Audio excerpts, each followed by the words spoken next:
In Iqbal's reconstruction of religious thought in Islam, chapter 3, he's talking about prayer. He's talking about the meaning of prayer that's in the very chapter title. But he also has to talk about the conception of God. In order to talk about prayer, we have to be clear on the conception of God. Now, he's just mentioned 5 characteristics of God. God's infinity, and he's briefly explained how he interprets that. God's creativeness, knowledge, omnipotence, and eternity. And he's going to talk about creativeness first. And that'll take him, in my edition, roughly page 65, 66, 67, 68, 69, 70, 71, and 72. And then near the top of page 73, he'll start talking about the next one in his list. Actually, he doesn't go through them in the same order, in which he initially lists them: creativeness, knowledge, omnipotence, and eternity. But he'll do creativeness first and then eternity. And he's already done infinity. So let's look at what he says about God's creativeness. Iqbal says, finite minds regard nature as a confronting other existing per se, which the mind knows but does not make. Let's pause there. This goes back to, I believe, the beginning of chapter 2. Iqbal has explained in chapter 2 that we need to rediscover how to think of the world empirically. And if we can discover how to think of the world empirically, that is to say, with reference to experience, we will better understand how thought and reality are not separate and distinct things. It's not like there's the world over here, and then there's thought which knows the world, and they're two separate, distinct realities, and there's no connection except maybe that thought is about the world. No, that's not how it works. Thought and the world are connected. The world as we know it is structured by our thought. So building on that, we're not supposed to think of nature as a thing existing all on its own, as a confronting other existing in itself, which the mind knows but does not make. We are thus apt to regard the act of creation as a specific past event, and the universe appears to us as a manufactured article which has no organic relation to the life of its maker, and of which the maker is nothing more than a mere spectator. So don't make the same mistake with God. Don't think of God in creation in terms of two separate realities facing each other, and don't think of God in creation in terms of thing and spectator knowing a thing. And don't think of God's act of creation as a specific moment in time after which creation's finished. And don't think of creation as just a thing God set up and then let it run. So avoid the mistake of deism, of thinking God created the universe and then just let it go, and now it's independent of God. And don't think of God and the universe as two separate realities. Now, don't think in pantheistic terms either of God and the universe as the same reality. I don't think that's Iqbal's point at all, but they're not distinct and separate realities. It's still a non-symmetrical relationship. God is the creator of the universe, but that doesn't mean they're separate and distinct. Well, they're distinct, but they're not separate. The universe is what God actively makes. And don't think of creation as a moment in time. Don't think of creation as something God does at one point in time, before which he had not created and after which he creates. Now, this makes me think of Augustine, who will say there's no time before God creates and then a time after God creates. No, because time itself is one of the things God creates. So Iqbal and Augustine do say one thing the same here, but I don't think they're going to give exactly the same reason for it. Sticking with Iqbal, one mistake we can make in thinking of God's act of creation or God's creativeness is thinking that there's a moment before God creates and then a moment after. And I think the better way he wants us to think of this is creation is something God is always doing. The entire universe, throughout its history, is something God is still actively creating. Now that's one mistake to avoid. There's a moment before God creates and then a moment after. But there's also the mistake of thinking of God as a mind separate from the universe that God creates, the two distinct realities facing each other across space, and the universe is independent of God. And then third, the mistake of deism, thinking God created the universe to run on its own power and then let it go. So avoid all those mistakes. Let's continue in the text. Where were we? All the meaningless theological controversies about the idea of creation arise from this narrow vision of the finite mind, thus regarded the universe as a mere accident in the life of God and might not have been created. The real question which we are called upon to answer is this: does the universe confront God as his other, with space intervening between him and it? No. The answer is that, from the divine point of view, there is no creation in the sense of a specific event having a before and an after. The universe cannot be regarded as an independent reality standing in opposition to God. This view of the matter will reduce both God and the world to two separate entities confronting each other in the empty receptacle of an infinite space. This is no way to think about God or about creation. We have seen before that space, time, and matter are interpretations which thought puts on the free creative energy of God. They're not independent realities existing per se, but only intellectual modes of apprehending the life of God. Space, time, and matter are not independent realities, which is something we learn in part, at least, from Einstein's physics. Space, time, and matter are interpretations which thought puts on the free creative energy of God. And I'm quite sure, but I'll also be thinking of Kant, where Kant's, I don't know whether I should say metaphysics or epistemology or psychology. Kant's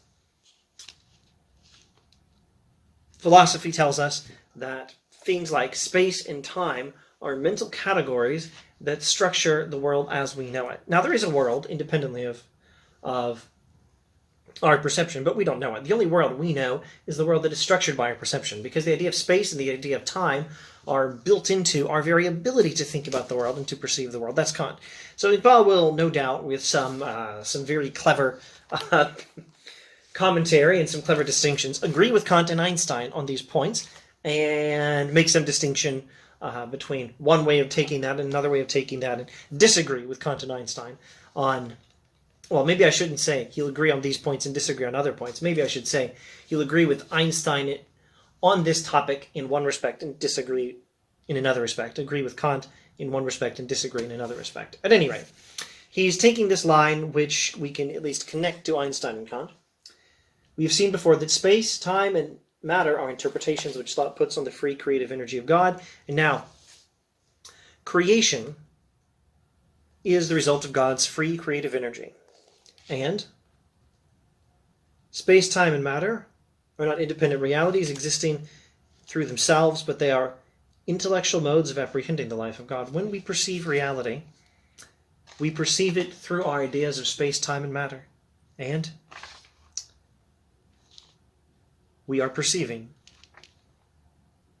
the life of God, the creative life of God. Not that the universe is God. I'm still pretty sure you're supposed to avoid pantheism. We're not saying the universe is God. We're saying the universe at all points manifests God, because the universe at all points is an expression of God's creativity. So for several pages, he talks about a lot of things in modern science and in the history of Islamic theology and Islamic philosophy and modern Western philosophy. He considers modern physics. He considers Islamic thought with particular attention to the Asharite tradition. And I'm not going to attempt to summarize all this. Let's resume on my page 70. He's been talking about the Asharite tradition and its theory of creation. And he says two propositions follow from this theory of creation from the Asharite tradition in Islamic theology. Two propositions follow from this.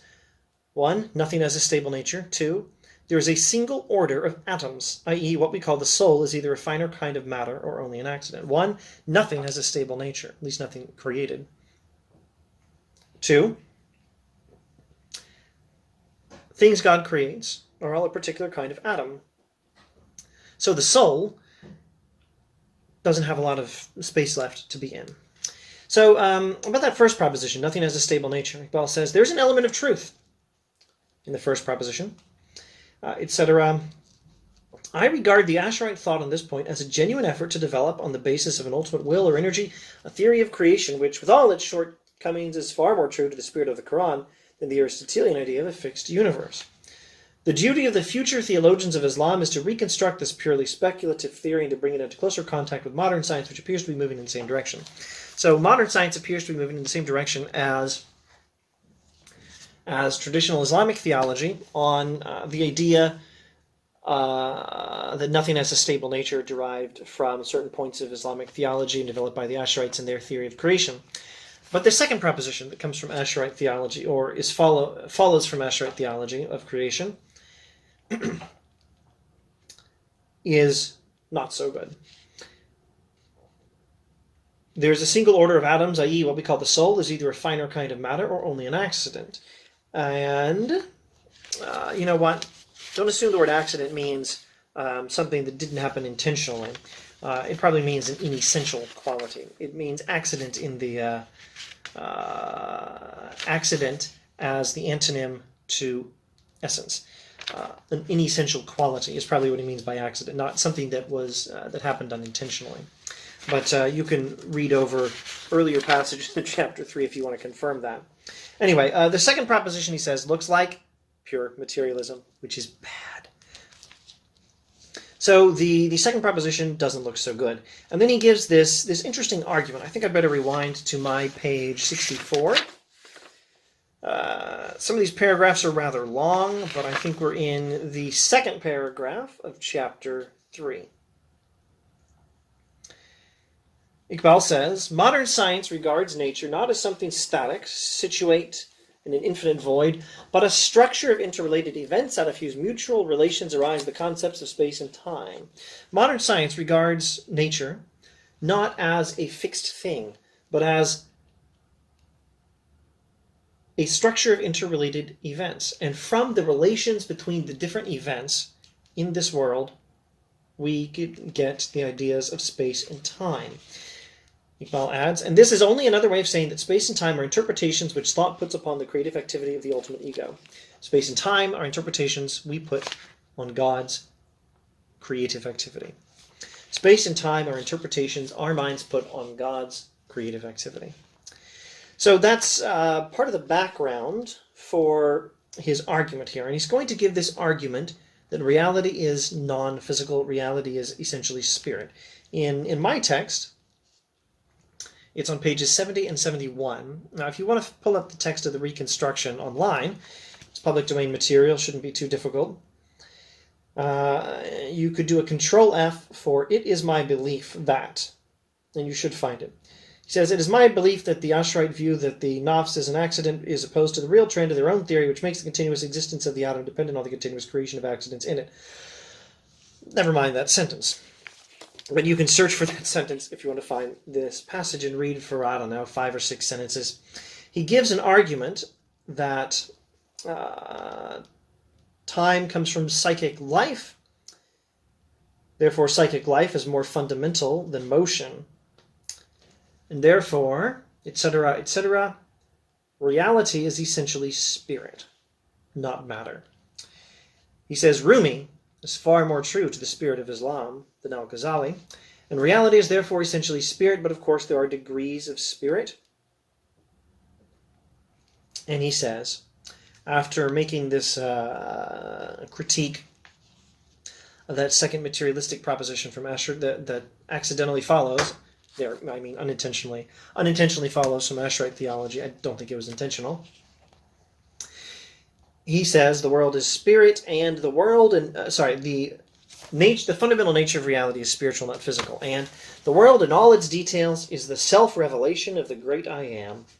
The entirety of creation is the revelation of God.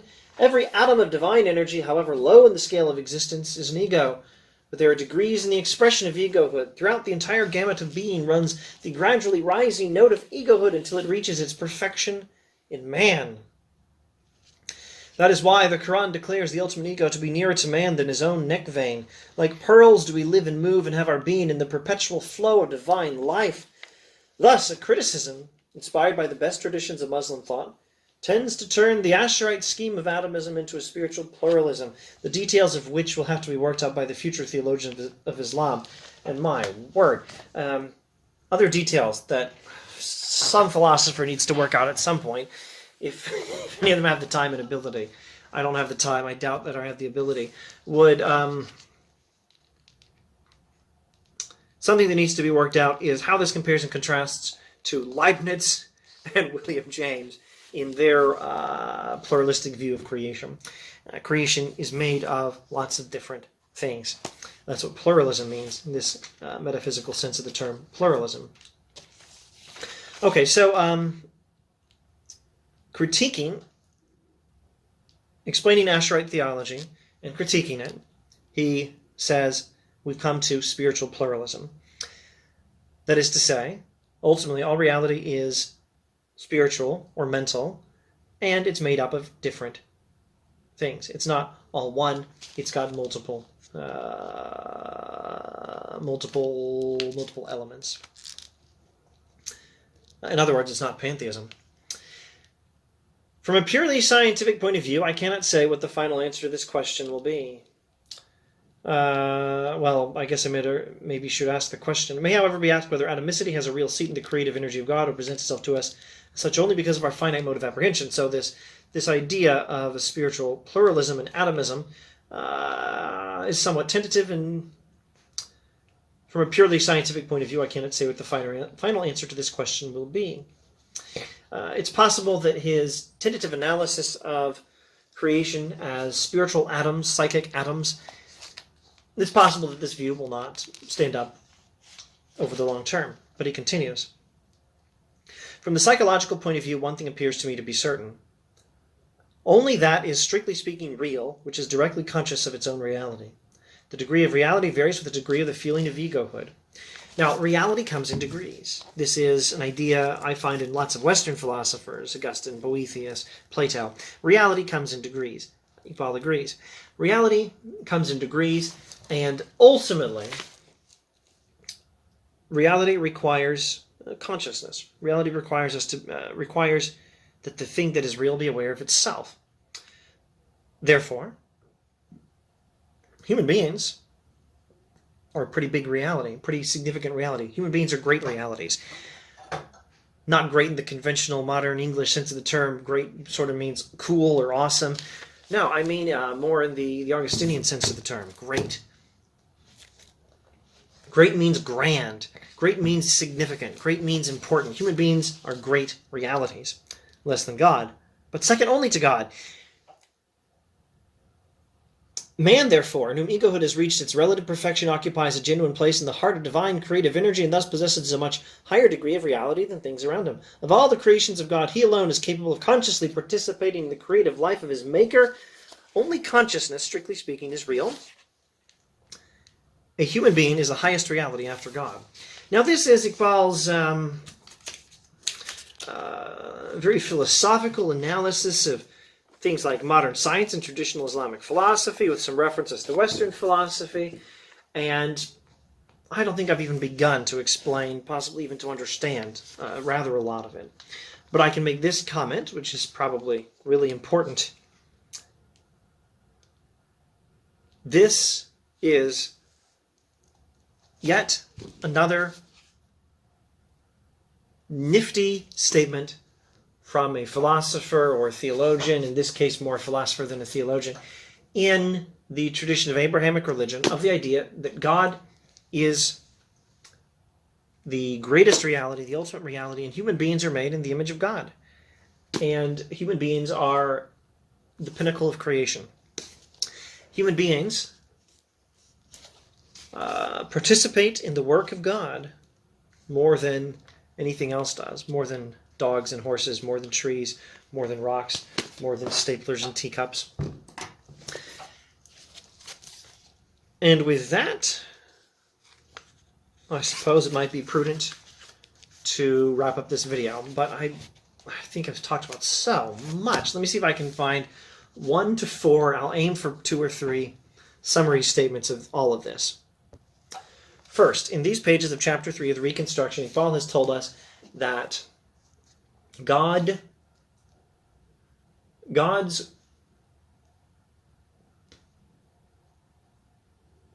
creative activity fills creation. I don't like that phrasing. Let's try phrasing it differently. Let's say the whole of creation is